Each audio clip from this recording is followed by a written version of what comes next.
Multistrada V4 Pikes Peak 2022 edition. And welcome everybody to my channel. This is Fixer, and this is my first moto vlog. We're gonna get on this bike is my second Ducati. Last year I actually bought a Scrambler Icon and absolutely loved it, but I needed something with a little bit more power, and I wanted something to be a little bit more comfortable for my fiance to ride on. Scrambler was not doing it. This one is just an amazing bike. It has so much going on with it, and we're gonna go for a ride, and we're gonna see how this moto vlog stuff really works. So without further ado, okay, so 2022 Ducati Multistrada Pikes Peak is a really nice bike. That's all I can say. I really enjoy this bike a lot. I loved my... Ooh, that's some dirty stuff right there. I loved my Scrambler. I really did. It's fantastic bike. Super, just, you know, the personality of that bike was very,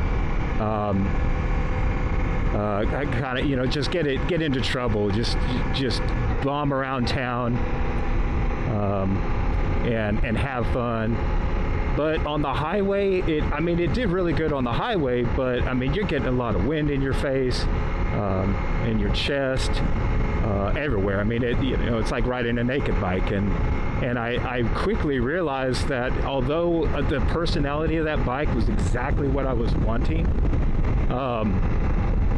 I was actually... Somebody hit another pole. That was exactly the personality I was looking for in a bike at the time. I quickly realized that I want to get off and really enjoy riding, you know, a long distance, whether that's on... Ooh, I smell a pot. That's a motorcycle right there. I smell the El Pato, El Marijuano. Anyway, I digress. Squirrel. I just wanted to be able to get on the highway and ride a really long time and have fun doing it and be comfortable. And the Scrambler just wasn't doing it. It was great for everyday riding, but when it came to like really wanting speed and power, and it just didn't have it. I mean, it did. Oh, that was weird. That felt like it skipped a shift. This thing, by the way, has a quick shifter, which is super fun. I didn't think that I needed something like a quick shifter until I did. My first bike was a 2003 Honda Shadow 750. It was a great bike, kind of a pain in the ass, because it sat in the garage too much. It was my first bike. It sat in the garage a lot.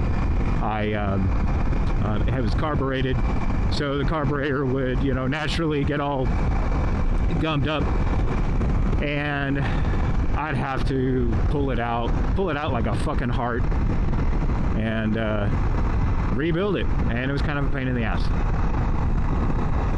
So I sold it, and my second bike I had at pretty much the same time, and it was kind of the demise of the Honda Shadow. Was I got at the time brand new 2015 Yamaha F-Z07 back when they were FZs, not MT.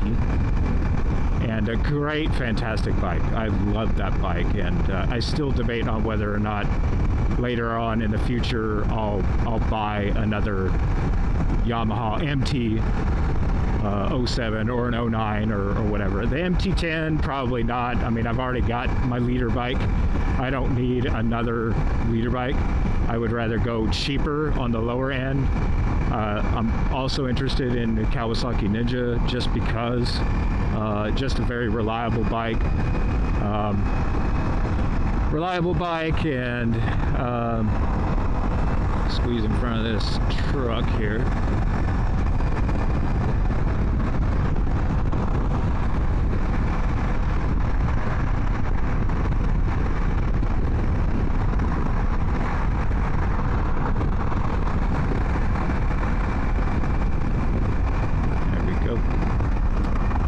Cruise control, look at that, cruise control. You can set the distance here, close, near, medium, I think far. So there's like 3 or 4 different following distances that you can have on the bike, which is really nice.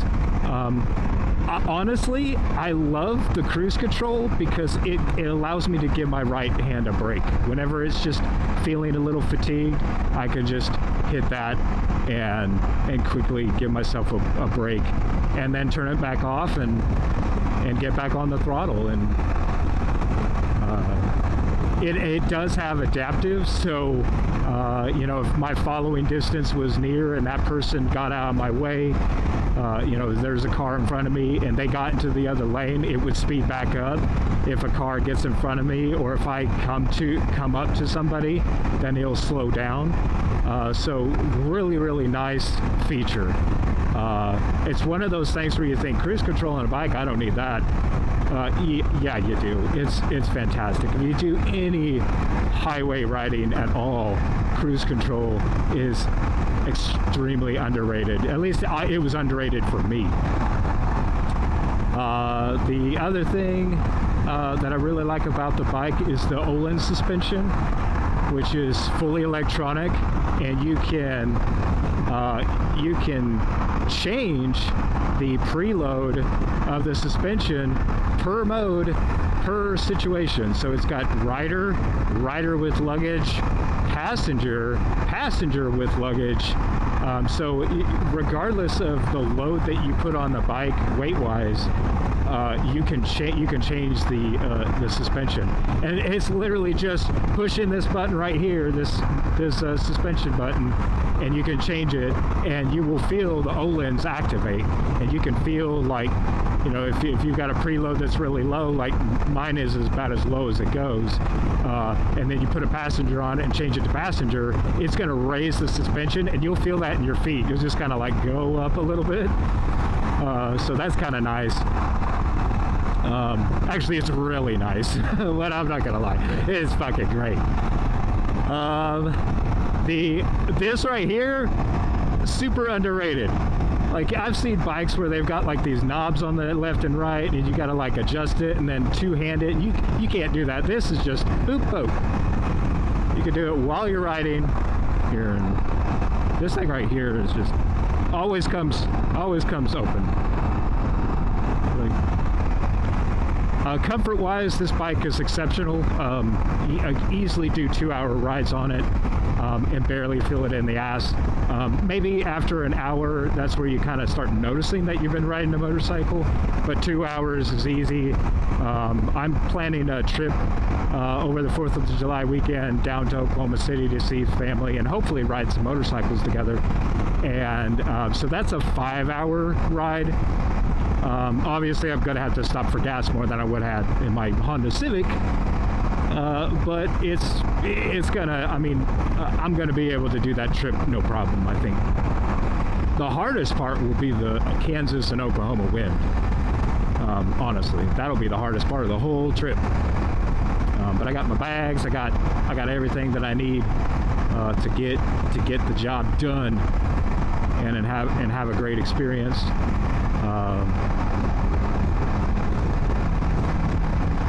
So looking forward to that.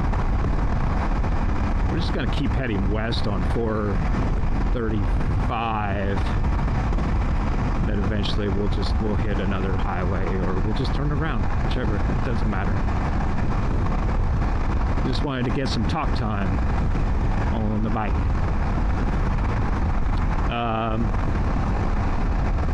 What else about this bike?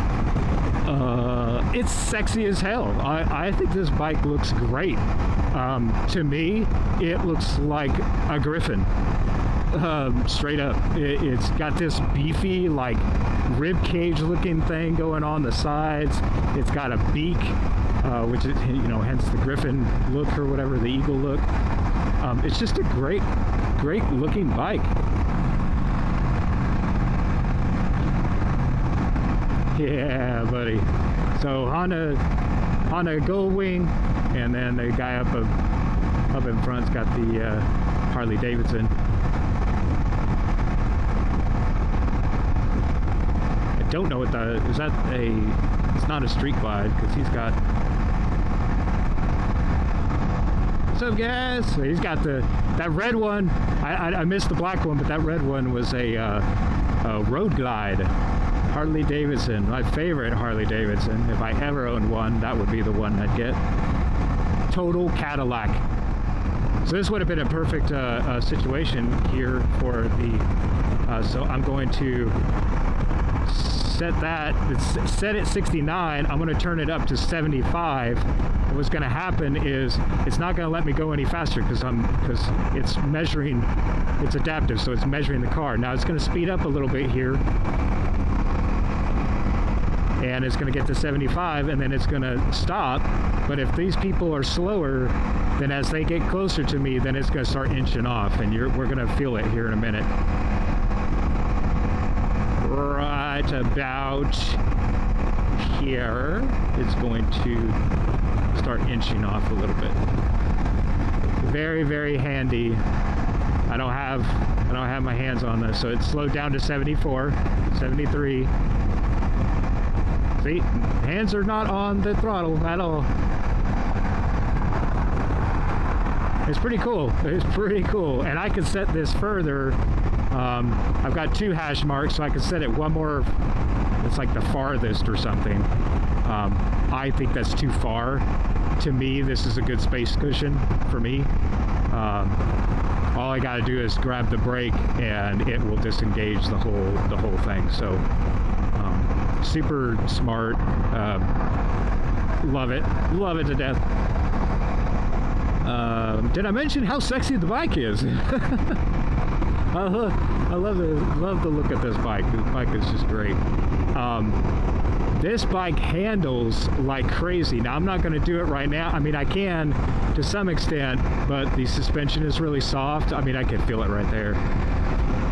Is really soft, but if you put it in urban and especially sport, when the suspension is a lot harder, man, you could just flick this thing left and right, and it feels so good. We'll do it when we get onto like a road. I'll change it to urban, or change it to sport or something like that and show you, but it's great. Feels very fantastic, and that is really all due to the suspension, obviously, and that 17-inch front wheel. It just gives it a really good sporty kind of flickable maneuverability, and you can really dodge potholes and road debris very easy on this bike. Especially the harder your suspension is, it can really take a lot, absorb a lot. I think we're coming up to the speedway up here.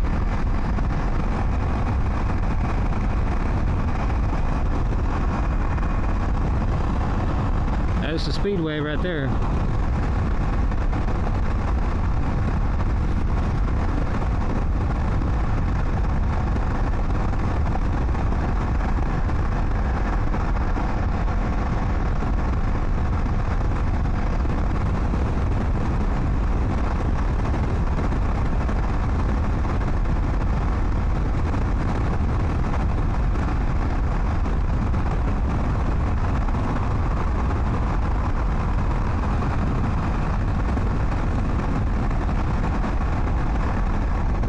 was just here yesterday with my fiance. We went to this really cool distillery called Holiday. Learned a little bit of history about making bourbon in Missouri, and we ate at this awesome restaurant, O'Malley's, and then went down into their little underground bar. It's like in a cave. It's super cool. But anyway, we drove back this way. This is how I sort of discovered this highway. Look at us burning through the gas. Oh my God. Look at that. Burning. You can pair your phone to the dash. I don't really see any point in doing it. It does have turn-by-turn directions via another app, which I refuse to do. So I'm just gonna get and mount a Apple CarPlay here, and then I'm just gonna have everything I need right there in front of me to look at, and it won't obstruct my view very much, so that's good. But it's gonna make this cockpit just so much more enjoyable, more information ready. That'll be really, really nice. But the one I want is kind of pricey, and so I don't want to install it just yet. I kind of need to recoup from the expense of this bad boy, which I bought last month. So this is April 2024, and I need to recoup a little bit of my expenses before I go and add more stuff to the bike. Which that would really be the last thing that I do. That guy's waving.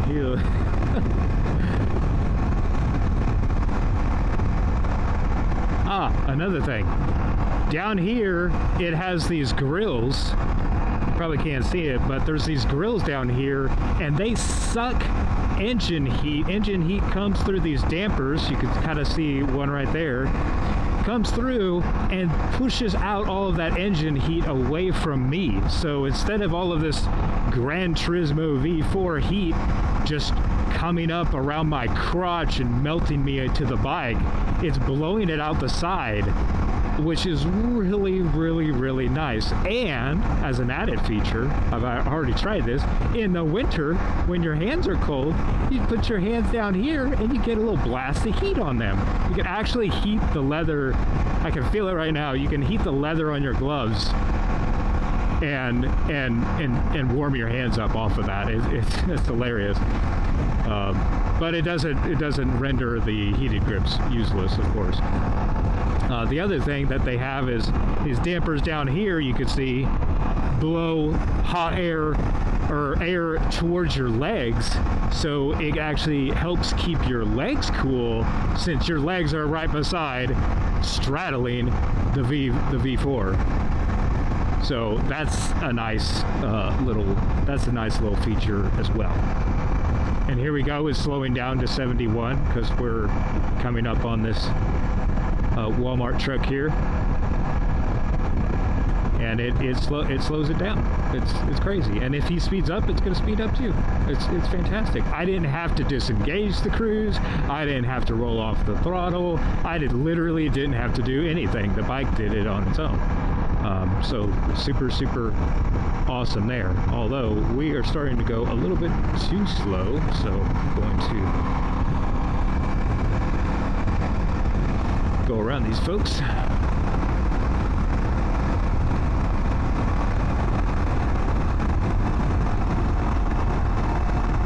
Did it actually cancel that? I think it canceled my blinker. No way. I don't consider myself I am certainly not a professional motorcycle rider, and I wouldn't even say that I have a lot of experience. I've been riding, well, I can't really count the 3 years that I didn't have a bike, right? Because if you don't have a bike, you're not really gaining experience. So I got my license in 2014, started riding, then stopped in 2020, so there's 6 years, and then now I've been riding now for less than a year. So really 6 years is the max I could really claim that I have an experience riding a motorcycle, you know, every year. So I don't consider myself very experienced. I am learning. Obviously, the easiest thing to do on a motorcycle is to swing a leg on it and then get it on the highway and drive in a straight line. The harder part is your slow maneuvers, your U-turns, your parking, braking, you know, getting into corners, going the twisties, getting the twisties or whatever they call it. That's obviously getting into, you know, where you are really learning how to ride a bike. And that's what I'm practicing now. I used to practice slow maneuvers a little bit on the Scrambler. It was super easy. That bike is just an absolute dream for any new rider. I mean, that's just that's a buy it and never buy another bike again kind of bike. Unless you want to get, you know, on the Grand Touring. Do I have my, oh my God, I have my blinker on. I thought I canceled that. Oh my God. I've been riding with my blinker. It's total new mistake. Speaking about experience, I'm sitting here riding with my blinker on. Oh my God. Anyway, so working on slow maneuvers on this bike is kind of challenging. This is a tall, heavy bike. But I know that doesn't really matter. It doesn't matter if it's a big or a heavy bike. You could do it on, you know, the motorcycle police do it on a very large bike, and they are just amazing at that. So no excuse whatsoever. You just gotta practice. Gotta practice. Okay, so we are going to go east. Yes. And then south, yeah, we're going to go east on 435. So this is what we want. We don't want to go to St. Joe. No, say no, St. Joe. Hell no, we won't go to St. Joe.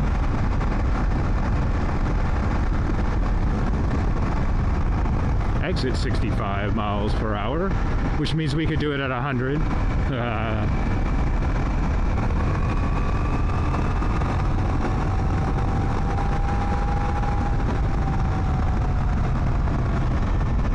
But riding bikes is fun. Oh my God, it's fun.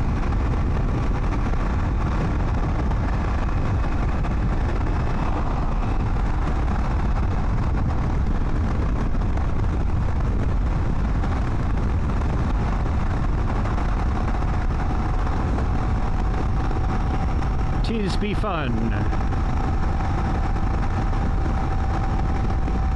That's the airport. I just got back this past week from a work trip to Florida. That was fun. Man, y'all Floridians got great roads. I bet you it's amazing to ride motorcycles in Florida. The Tampa getting close to Tampa downtown. I can't remember the name of the highway. If you're from Florida, you know, if you're from the Tampa area, then you know exactly what I'm talking about. But that highway is really busy. And it gets jammed up very quickly, but super nice. Oh my God, I don't think I saw a pothole down there the entire time, the entire week. It was ridiculous. I just kept thinking to myself, these roads are so nice. These roads are so freaking nice. Meanwhile, Missouri, yeah, Kansas City, Missouri. The Kansas side's a little bit better, but Kansas City, Missouri, man, come on, Mayor Lucas. You get your shit together. Our roads suck. Our roads suck ass. It's like a catastrophic motorcycle accident just waiting to happen over here. So anyway, this thing has traction control. It has wheelie control. It has stop control. So like stoppies. If I slam on my brake, it's got ABS. It's got turn ABS. It has traction control, turning traction control. It has It's literally fucking everything. If I wreck this thing, it's because of my own stupid inexperience or recklessness or whatever. This bike has everything to keep it upright other than 3 wheels. Literally, I could probably wreck, fall off the bike will stand itself back up and keep on going down the road, driving itself, no problem, without a rider. That's how just safety oriented this motorcycle is. It's pretty ridiculous. Oh, that goes to Kate. Oh, that goes St. Louis. Yes, we want that. Cool, cool, cool. I think I found a new loop. Oh man, I think I found the loop. I keep doing these like small loops around Kansas City, and I was looking for a bigger loop, and I think I just discovered it.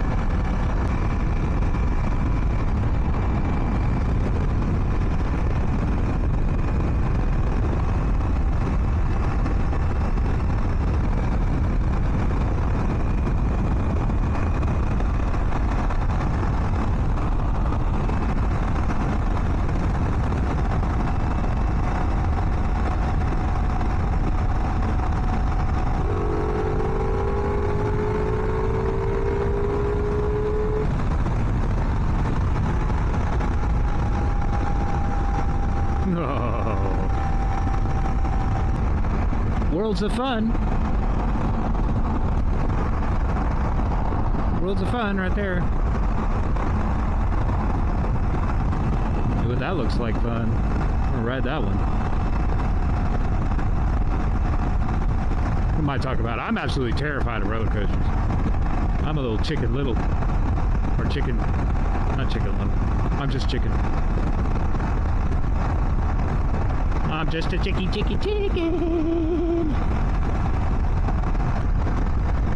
Had a pretty fun experience coming home from work one day. I was riding on this highway, and it was a complete traffic jam because of this lane that's closed that they're not doing anything to right now, as usual. But I lane split the entire way. It was like that whole stretch of highway back there. I lane split, and people were really cool about it. Currently in Missouri, we don't have a law for or against lane splitting or lane filtering, whichever you want to call it. You know, it's not on the books, so do it and make it normal. All you motorcycle riders in the Kansas City area, lane filter, but do it safely. That way we can normalize it, and maybe they'll make it legal. Or don't do it, and then it won't be on anybody's radar, and then I can do it all the time. And nobody will ever have a say-so in it otherwise. If you draw attention to it and people don't like it, then politicians will fucking illegalize it, and then it's on the books and you can't do it. So that's no good. That's kind of cool. Oh my god. That car's wheels are about to fall off. Holy shit. That was funny.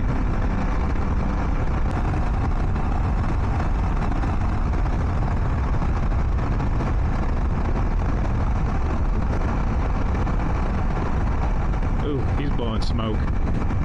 Ooh, I can smell that. Not taking care of that Subaru.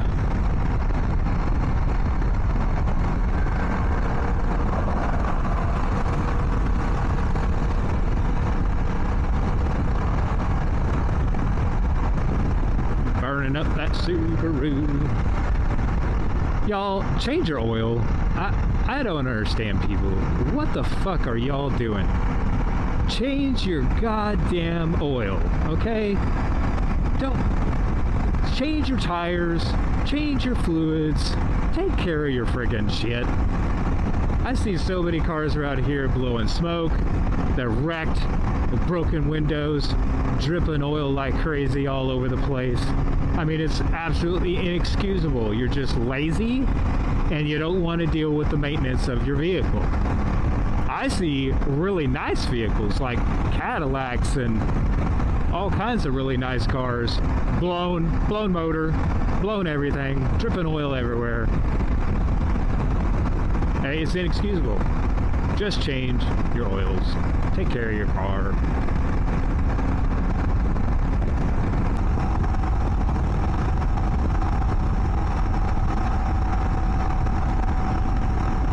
Road surface hazard.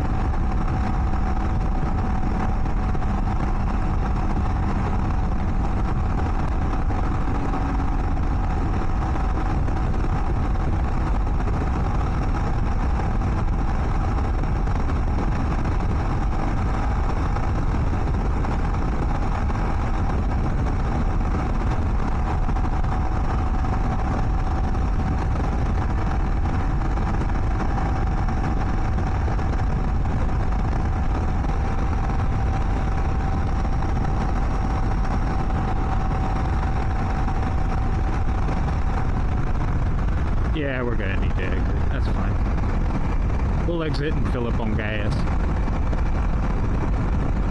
We'll get the gas. Get the gas. I got gas. Lots of gas.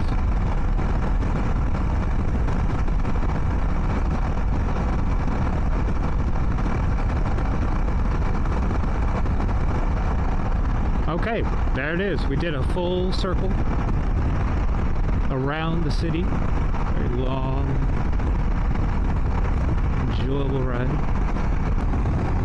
I don't know how long we've been riding, but I could definitely ride another. I think he got it like a daughter or something on it. Wear gear. That is so irresponsible. Don't be that guy, okay? Don't be that guy. As cool as he is, and I know he's doing his thing, and it's his prerogative, don't be that guy. Especially if you're going to put your family member or somebody on the back seat of your car. Everybody needs to be wearing gear, okay? I've got full gear on. I've got the shoes. I've got the pants with the hip protectors and the knee protectors. I've got the jacket with the elbow, the shoulders, the back. It's all CEAA rated. Wearing a helmet, and I'm not trying to toot my horn here. I'm just saying that that's the kind of rider I am. Is wear your gear. I understand why, you know, these sport bike riders will be out here and they'll be wearing their helmet in a t-shirt. I wouldn't do that at all. I don't think it's a good idea. You got to survive by getting your head, you know, by protecting your head, but what about your skin, yo? What about your skin? What about your joints? If you don't wear gear, then you are going to you're going to hurt yourself really bad. And it's not going to be pretty.